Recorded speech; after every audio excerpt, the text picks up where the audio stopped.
सध्याच्या प्रशासनात खरं काय हे सगळ्यांना माहिती. उद्या तुम्ही खोटं ठरवता आणि खरं ठरवता तपासात काय असेल आम्हाला नाही माहित.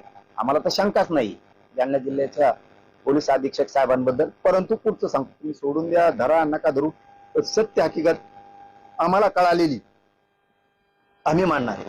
मी नाव नाही घेणार त्यांचं, या कोण आहे त्यांचं, कारण ती कायदेशीर प्रक्रिया सुरू आहे, त्याला कायदेशीर काय बंधन आहे. जोपर्यंत तिकडून ते नाव क्लिअर प्रशासनाकडून होत नाही तोपर्यंत मी घेणार. फक्त धरले दोघं एवढाच मी शब्द वापरणार, या दोघांना काय केलं त्याच्याबद्दल. बीडचा एक कार्यकर्ता आहे का पीए, तो ह्या दोन पैकी एका आरोपीकडे गेला आणि त्याला सांगितलं आपल्याला जायचं. इथून खरी ही सुरुवात झाली.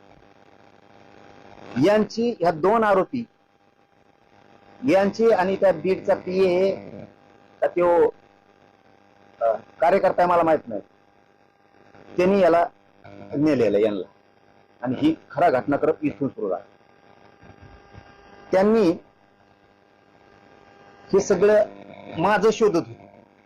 त्यांना 3 प्रकारात दिली. आधी ते सांगतो मग घटनाक्रम सांगतो, कारण हे राज्यासाठी पत्रकार बांधवांना तुमच्यासाठी सुद्धा आहे, कारण बऱ्याचशा व्यक्तीचे त्याच्यात नाव आहे. म्हणून थोडासा वेळ जाणार आहे आपला प्रेसमध्ये, पण आपल्याला हे महाराष्ट्रासाठी हादरवणारा विषय आहे. पहिलं काम ठरलं होतं त्यांच्याकडून करून घेणं. खोट्या रेकॉर्डिंग बनवा, खोटे व्हिडिओ बनवा, ते द्या.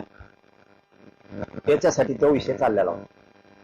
त्यांना ते कुठंच मिळाना, खऱ्या मिळाना तर खोट्या मिळाना.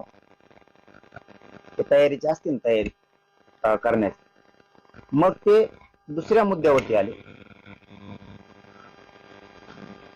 खूनच करून टाकायचा.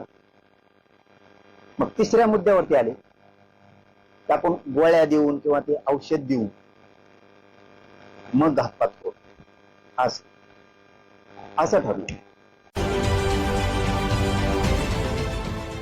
देश विदेशातील प्रत्येक घडामोडींचे लाईव्ह अपडेट मिळवण्यासाठी आता साम टीव्हीच्या सर्व सोशल मीडिया प्लॅटफॉर्मला लाईक, फॉलो आणि सबस्क्राईब करा. तसंच सर्व नोटिफिकेशनसाठी बेल आयकॉन प्रेस करायला विसरू नका.